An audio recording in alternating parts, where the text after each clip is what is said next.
이 땅에 살면서 고난이 없이 사는 사람은 아마 한 명도 없을 겁니다. 우리는 인생에서 많은 고난을 당하며 살아갑니다. 때로는 질병, 또 가난, 사고로, 실패로, 여러 가지 신앙의 핍박으로 고난을 당합니다. 그런 고난은 원인을 살펴보면은 죄 때문에 오는 고난도 있고, 사실 전혀 이유도 없는데 애매하게 받는 고난도 있습니다. 그리고 선을 행하다가 하나님의 말씀대로 의롭게 살다가 받는 고난도 있습니다. 그것을 핍박이라고 말하죠. 많은 사람들이 교회를 다니면 평안해지는 줄 압니다. 믿는 자들은 고난이 없는 줄 압니다. 하지만은 믿는 자에게도 고난은 있다라는 겁니다. 그래서 베드로전서 4장 10절에 보면은 사랑하는 자들아 너희를 실현하려고 오는 불같은 시험을 이상한 일을 당하는 것 같이 생각하지 말라. 베드로가 말하는 이 말씀은 성도들에게도 고난이 오는 것 이상한 일이 아니라는 겁니다. 왜냐하면은 신앙생활 자체가 예수 믿기로 시작한 그 신앙의 시작의 자체가 고난의 길로 들어서는 거기 때문입니다. 기독교의 생명은 그래서 십자가라고 말하지 않습니까? 십자가의 가장 핵심 워드 두 단어가 있는데 그것은 고난과 긴장입니다. 맞습니다. 우리가 신앙생활 하면서 고난을 피할 수는 없는데 그 고난은 나쁜 것만은 아닙니다. 고난을 통과한 성경의 위인들이, 믿음의 거장들이 다 믿음의 조상이 되고 엄청나게 하나님의 복을 받고 하나님 앞에 귀하게 쓰임받지 않습니까? 십자가의 가장 핵심 단어가 고난과 긴장이라고 되는데, 그래서 예수님께서 제자들과 믿는 우리들을 부르실 때에 누구든지 나를 따라오려거든 자기 십자가를 지고 예수님을 따르라고 했습니다. 내 십자가를 지고 예수님을 따르는 것은 바로 고난이 있어야 되고 긴장해야 됩니다. 여러분들 신앙생활의 긴장은 깨어있음을 말합니다. 저는 목회하면서 많은 성도들의 신앙생활을 보는데 긴장 안 하시는 성도들은 교회 나왔다 안 나왔다 그러죠. 그리고 신앙생활 하다가 또 완전히 하나님을 떠나버리는 사람도 있죠. 그래서 기독교 신앙 가운데 가장 중요한 것은요, 십자가, 고난을 감수해야 되고 긴장하면서 신앙생활해야 됩니다. 목회자인 저도요, 긴장하지 않으면은 사탄이 저를 쓰러뜨립니다. 목회 못하게 만들어요. 그리고 목회자가 가장 신경 쓰는 것이 예배 인도하고 말씀 전하는 것인데 말씀에 하나님의 은혜가 실리지 않습니다. 왜? 긴장하지 않기 때문에.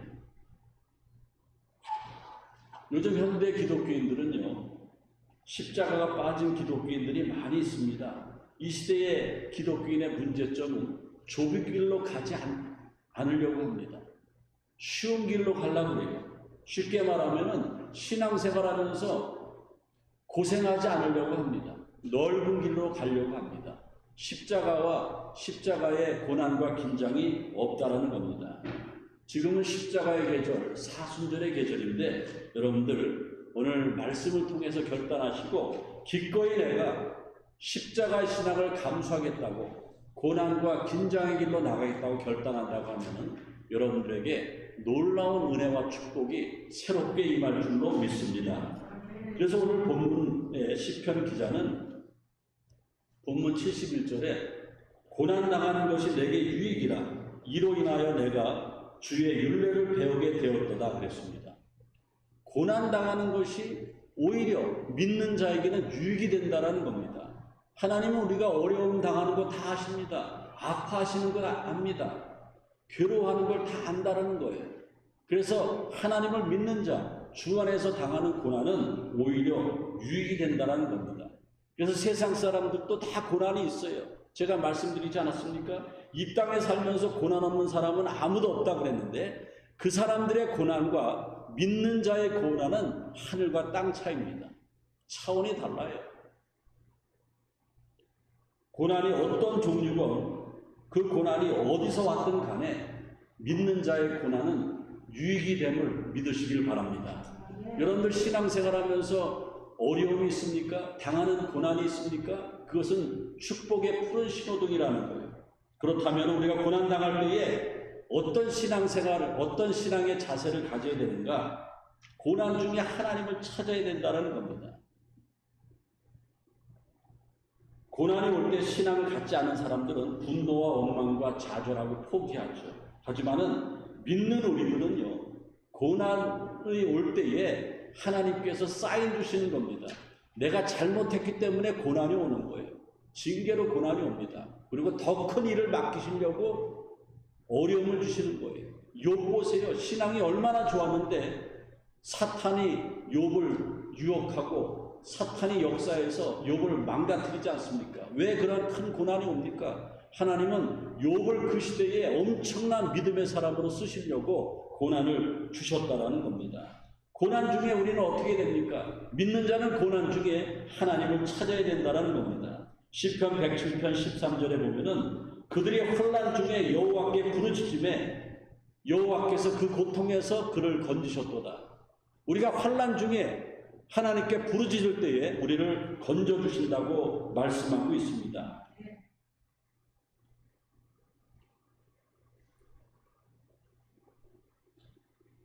제가 한국에서 목회할 때에 제자 훈련을 굉장히 많이 했습니다. 제자 훈련의 핵심은 성경 공부였지만 성경 공부하고 좀 달라요. 젊은 여성도들, 그냥 초등학교, 중학교 다니는 애기 엄마들 성경 공부를 했는데 그분들하고 대화하는 가운데 제가 이렇게 한번 질문을 해봤어요. 예수 믿기 이전에 고난 중에 인생이 힘들고 고난이 겹치고 그리고 답답하고 어려운 문제가 있으면은 예수 믿기 이전에 누구를 찾았습니까? 이렇게 제가 물어봤더니만은 그 애기 엄마들이 믿음을 갖기 이전에 점쟁이를 찾아갔다. 이게 사업이 안 되고 애가 공부가 안 되고 남편이 막 아프고 친정집이 이상하게 되고 그러니까 그때 어려움이 오면은 첫 번째 점쟁이를 찾아갔대요. 그 다음에 두 번째 이렇게 얘기하는 거 보면은 친정 엄마를 찾아갔다고 합니다. 그래서 그 고난이 오면은 철학관이라고 하는 한국 사람들은 샤머니즘 문화권에 살지 않습니까? 사업도 안 되고 뭐도 안 되고 예? 뒤로 넘어져도 코가 깨지고 그러니까는 철학관에 가서 운명을 좀 점쳐보고 그런다는 거죠. 그리고 친정엄마를 찾는다고 합니다. 그런데 예수 믿고 나서 우리가 정말 고난당하면은 나는 누구를 찾는가? 성경은 하나님을 찾으라 그랬습니다. 저기 제가 그 책 한 권을 소개하고 있는데 아마 오늘 제가 설교하는 내용들도 이제 그 책에서 피력하고 있을 겁니다. 하나님을 찾는 사람들. 왜 하나님을 찾습니까? 고난이 오니까 찾는 거예요. 왜 하나님을 찾습니까? 더 신앙이 성숙해지기 위해서 하나님을 찾는다라는 겁니다. 그래서 이사야서 58장 9절에 내가 부를 때에 나 여호와가 응답하겠고 하나님은 우리가 부를 때에 응답하신다고 했습니다. 여러분들 아기들 키우는 시절이 있었지 않습니까? 어린 아기들 키우면은 어린 아이들이 내 아이들이 엄마 부르고 아빠 부르면은 금방 응답 안 합니까? 막 뭐 일하다가 손 놓고 쫓아가지 않습니까? 하나님도 우리가 고난 가운데 믿음 잃지 않고 하나님을 찾을 때에 즉시로 응답하신다라는 겁니다. 마가복음 10장에 보면은 나면서부터 거짓 소경 바디메오가 나옵니다. 나면서부터 거짓 소경 바디메오는 이건 사는 게 아니에요. 눈만 떨어지면 동냥해야 되고 아무것도 안 보이니까는 이건 인생에 낙이 없는 거예요. 난 이렇게 살다가 죽나? 그러다가 굿뉴스를 들었어요. 예수님의 소식을 들었어요. 눈은 안 보이지만 귀가 열려서 그 유대 지역에 하나님의 아들 예수님이 메시아로 오셔서 그분을 만나면은 어떤 질병도 어떤 난치병도 고침받는다는 그런 굿뉴스를 들었어요. 그런데 말입니다. 그 예수님이 소경 거지 바디메오가 사는 여리고에 방문한다는 거예요. 예수님이 오셨어요. 기다리는데 예수님이 오셨어요. 눈은 안 보이지만은 소리로 알죠. 그때에 예수님과 제자들의 행렬이 지나갈 때에 마가복음 10장 47절에 예수님을 부르짖는 거예요. 예수님을 찾는 거죠. 주 다윗의 자손이여 나를 불쌍히 여겨 주옵소서. 얼마나 크게 예수님을 찾았는지 성경에 보니까 예수님이 가던 길을 멈추고 소경에게 갔다고 합니다. 그때에 마가복음 10장 51절 52절에 뭐라고 말씀하시냐면은 그 소경 거지 바디메오에게 예수님께서 얼마나 감격적인 순간입니까? 눈은 안 보이는데 그 하나님의 아들 예수님이 자기 앞에 온 겁니다. 신비하지 않습니까? 예수님이 내가 내게 무엇하여 주기를 원하느냐? 예 주님 보기를 원하나이다. 그랬을 때 예수님께서 52절에 뭐라고 말씀하시냐면은 내 믿음이 너를 구원하였느니라. 할렐루야. 여러분들 예수님이 사복음서의 병자들을 고칠 때에 병을 치료해 주시는 게 먼저가 아니고 먼저 구원을 선포해 주시고 그리고 치료받는 것을 볼 수 있습니다. 우리는 고난 당할 수가 있어요. 어떤 분들은 지금도 고난 당하는 분이 있어요. 몸이 아파서 경제적인 문제로 새로운 비즈니스를 하려고 사랑관계가 왕창 깨져서 가정이 분열이 돼서 식구들 가운데 속색이는 사람이 많아서 교회 왔는데 나랑 맞지 않는 사람이 있어서 예배 드리는데 완전 딴 생각만 하고 있어요. 그게 고난 아닙니까? 그럴 때 어떻게 됩니까? 하나님을 찾으라 그랬습니다. 그리고 중요한 것은요, 이 고난이 왜 오냐는 것을 한번 짚어보면은 내가 하나님의 말씀에 순종하지 않고 불순종할 때 찾아오는 고난이 있다고 하면은 먼저 하나님 앞에 회개해야 된다는 겁니다. 구약의 요나서에 보면은 요나가 하나님께서 니느웨에 가서 복음을 전하라고 했는데 배를 타고 다시스로 도망가다가 그 배가 풍랑을 만나서 이제 우여곡절 끝에 요나가 바다에 떨어집니다. 큰 고기 뱃속에 들어갑니다.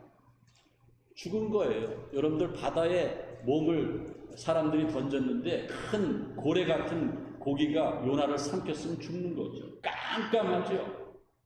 그때 요나는 자기가 하나님 앞에 불순종해서 들은 것을 직감했습니다. 가슴을 찢으며 회개했어요. 요나서 2장 1절에 보니까는 요나가 물속의 뱃속에서 하나님께 기도하며 하나님께서 그의 회개 기도를 들어주시고 요나를 니느웨에다 토해버리고 니느웨에 가서 다시 한번 새 출발하고 사명을 감당하게 했다라는 겁니다.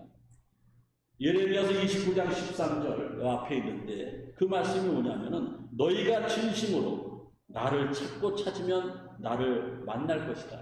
이스라엘 백성들이 얼마나 고난 가운데 있었습니까? 그때 하나님은 예레미야를 통해서 말씀해 주십니다. 너희가 진심으로 나를 찾고 찾으면 이게 굉장히 중요해요. 여러분들 하나님 만나기를 원하십니까? 고통에서 해방받고 더 풍성한 은혜 가운데 들어가고 싶습니까? 그렇다고 하면은 진심으로 예레미야서 29장 13절 너희가 진심으로 나를 찾고 그냥 형식적으로 남들이 주여 그러니까는 주여 따라하는 것이 아니고 내가 막 그냥 가슴을 여미면서 주님을 찾아보세요. 주님 만날 때에 여러분의 인생에 새로운 전기가 새로운 삶이 펼쳐질 줄로 믿습니다. 그리고 고난 중에 말씀을 붙잡아요. 고난 당할 때에 믿는 사람은 말씀을 붙잡습니다. 왜냐하면 그 말씀에 지혜가 있고 남이 못 보는 통찰력이 생기고 담대함이 생겨난다는 겁니다. 그래서 오늘 본문에도 보면은 고난 당하는 것이 내게 유익이라 이로 인하여 내가 주의 율례를 배우게 되었도다. 주 안에서 믿는 자의 고난은 오히려 유익인데 왜 유익이 되냐면은 하나님의 말씀으로 나를 깨닫게 해주신다는 겁니다. 사도 바울도요 전신갑주를 입으라고 말씀하시면서 초대교인들에게 에베소 6장 17절에 전신갑주의 핵심이 말씀이라고 합니다. 구원의 투구와 성령의 검 곧 하나님의 말씀을 가지라 그랬습니다. 하나님의 말씀은 크게 두 가지입니다. 하나는 로고스입니다. 로고스는 성경 66권에 기록된 모든 말씀, 여러분들이 들고 있는 성경 거기에 기록된 말씀이 로고스입니다. 또 한 가지는 레마입니다. 레마는 이 로고스의 말씀 가운데 하나님께서 내 심령을 찢게 하고 깨닫게 해주시고 의뢰받게 하고 회개하게 한 그 나의 인생을 바꾸는 말씀이 레마의 말씀입니다. 그래서 많은 목사님들이 얘기하지 않습니까? 평생 신앙생활 하면서 나를 변화시킨 레마의 말씀 109절 정도가 있고 그 시작하면은 그냥 사도시교 외듯이 109절을 줄줄줄 나가면은 사탄 마귀가 근접 못한다라는 겁니다. 고난 중에 우리가 어떻게 고난을 이겨낼 수 있습니까? 말씀을 붙잡아야 해요. 시드니 올림픽에서 금메달을 딴 로라 윌킨스라고 하는 미국 선수가 있습니다. 이 사람은 리얼 크리스찬이에요. 그때 당시 22살의 처녀의 나이였는데 지금은 40대 중반입니다. 신앙이 엄청 좋습니다. 이 로라 윌킨스는 자기 종목이 다이빙인데 10m 다이빙 10m 플랫폼이 자기 종목입니다. 그런데 그 종목에 36년 동안 중국이 다 금메달을 차지했어요. 세계 올림픽 하면은 미국이 전체 우승이지만은 그 다이빙 종목에는 중국이 휩쓸고 있었어요. 근데 노라 윌킨스가 중국의 벽에 막혀 있는데 올림픽 이제 시드니 올림픽 출전해야 되는데 출전 3개월 전에 오른쪽 다리에 부상을 입어서 3개월 남았는데 3개월이면 12주 남았는데 12주에서 7주를 입원하고 퇴원했습니다. 그때 많은 사람들이 포기해라 그러는 거예요. 신앙이 너무 좋고 꼭 올림픽에 금메달이 아니더라도 나가보고 싶어서 하나님 앞에 기도했는데 이 노라 윌킨스가 기도하다가 하나님의 말씀을 받았습니다. 그 말씀이 빌립보서 4장 13절이었어요. 내게 능력 주시는 자 안에서 내가 모든 것을 할 수 있느니라 이 말씀을 주셨어요. 그래서 그 로라는 출전했습니다. 우여곡절 끝에 시드니 올림픽에 나갔는데 그 다이빙 종목에서 최종 예선에서 겨우 결선에 올라갔어요. 끄트머리에 올라갔는데 마지막 결승을 치르는데 다이빙을 5번 뛰어내고 5차전을 뛰어내려서 합산해서 금운동을 가리는 거예요. 최종 결승에 올라갔는데 1등과 2등은 중국 선수고 이 노라 윌킨스는 5등이었습니다. 근데 여러분들 여기 화면에 제가 사진 캡처해 놨지만은 노라 윌킨스가 다이빙을 뛰어내리면서 뭐 줌을 해오듯이 입을 중얼중얼 합니다. 그게 빌립보서 4장 13절이었어요. 뛰어내릴 때마다 하나님께로부터 말씀을 받은 것, 내게 능력 주시는 자 안에서 내가 모든 것을 할 수 있느니라. 1차 시도, 2차 시도에도 계속 5등이었는데 3차 시도에 엄청나게 잘해서 1등하고 불과 몇 점 차이가 안 납니다. 4차, 5차에서 완전히 뒤집어서 금메달을 땄어요. 그리고 이 노라 윌킨스가 이제 기자회견할 때에 나는 내가 잘해서 된 것이 아니다. 나는 오른쪽 다리가 부상을 입었는데 하나님께서 기도할 때에 올림픽 나가게 해주셨고 빌립보서 4장 13절을 주셨는데 기자 여러분이 저한테 묻는 것처럼 뭐 무슨 중얼중얼 거리냐 무슨 주문을 외웠냐고 그랬는데 하나님의 말씀을 담대 외치고 내가 다이빙 했을 때에 금메달을 땄습니다. 할렐루야. 인생의 고난에 절박한 상황에 하나님은 말씀을 주십니다. 말씀을 붙잡고 나갈 때에 놀라운 능력이 생겨난다는 겁니다. 사순절의 계절이에요. 제가 강조하지 않습니까? 성경 읽으라고. 성경이 중요해요. 성경 한 번도 안 읽은 분들은 66권 이렇게 보려면은 막 엄청나게 많지 않습니까? 어디부터 읽어야 될지 몰라요. 그래서 어떤 분들은 목사님 저는 이거 사실 창세기부터 요한계시록까지 죽을 때까지 못 읽을 것 같습니다. 그럼 제가 뭐라고 그러는지 아십니까? 집사님 성경 읽히려고 하나님께서 이거 일독할 때까지 집사님 죽지 않게 해줄 겁니다. 내가 오늘의 양식 이렇게 보면은 데일리 성경 이렇게 있는데 사순절에 굉장히 좋습니다. 기도 그냥 하는 게 아니에요. 말씀 붙잡고 기도하다가 그 말씀이 내 심령을 찌르면은 난 달라지는 거야. 나는 그때부터 크리스찬이 되는 거예요. 그리스도인이 되는 거예요. 교회 안에 있지만은 넌 크리스찬이 아니고 교회 안에 있는 리얼 크리스찬이 된다는 겁니다. 그리고 믿는 자의 고난은 성장과 성숙의 기회가 된다는 거예요. 베드로는 베드로전서 1장 7절에 너의 믿음의 시절이 불로 연단하여도 없어질 금보다 더 귀하다고 그랬습니다. 맞습니다. 고난은 금보다 더 귀한 믿음을 갖게 된다는 거예요. 고난을 통과하면은 금보다 더 귀한 믿음을 갖게 되는데 그것이 신앙의 성숙이고 성장이라는 거예요. 고난이 없이 우리의 신앙이 어떻게 성장합니까? 목사의 신앙도 성장하더라고요. 제가 목회한 지 33년, 34년째 이렇게 되는데요. 제가 목회하는 과정에서 제 신앙이 막 뜨겁고 성장되는 시기가 있었습니다. 돌이켜보면 다 하나님께서 고난 주실 때였어요. 그 고난을 회피하지 않고 정면 돌파하고 기도하며 나가고 하나님을 의지하며 나갈 때에 불같은 시험이 금같이 귀한 믿음으로 변하게 됐다는 겁니다. 인도의 선교사 한 분의 간증을 소개하려고 합니다. 이 선교사님은 인도에서 선교하는데 원주민 선교하는데 5살 난 아들이 있는데 자기가 없는 사이에 그 인도의 어린아이들이 머리가 노랗고 눈이 파라니까 걔를 선교사님 아들을 붙잡아다가 나무에다 묶어놓고 선교사님 내가 없을 때에 막 머리도 잘라놓고 이 눈이 시퍼렇다고 그래가지고 나무를 꼬챙이를 아주 날카롭게 해가지고 한쪽 눈을 폭 찔러버렸어요. 눈이 폭 터져가지고 실명이 됐어. 한쪽 눈이 안 보이게 됐습니다. 선교사님 내가 그걸 보고 엉엉 울면서 우리가 이런 사람들을 위해서 생명 내걸고 복음을 전하고 저들을 구제하고 기도해 줄 필요가 없다. 당장 가자. 짐을 다 싸는 거야. 짐을 다 싸가지고 나가려고 하는데 아들이 선교사님 손을 딱 낚아채면서 아빠 나 여기 있고 싶어요. 그리고 나도 이 다음에 크면 아빠처럼 선교사가 될래. 비록 내가 눈은 한쪽은 안 보이지만 한쪽은 보이잖아요. 그리고 내 눈을 꼬챙이로 찔렀던 그 친구들에게 하나님의 사랑을 전하고 싶어요. 그 아빠하고 아들이 엄청나게 고난을 받았는데 하나님은 그 어린 아들 5살 난 아들을 통해서 하나님의 음성을 선교사님에게 들려준 거예요. 엉엉 울면서 다시 짐보따리를 풀고 거기서 선교해서 선교사에게 승리했다고 합니다.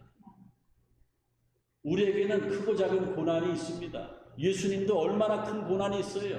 하나님의 아들 예수님에게 욕을 하고요. 뺨을 때리고 침을 뱉고 옆구리에 창을 찌르고 여러분들 예수님이 십자가에 달리실 때에 옆구리에 창을 어떻게 찔렀는지 아십니까? 창이 이렇게 뾰족하게 이게 작살처럼 되어 있지 않습니까? 크게 되어 있지 않습니까?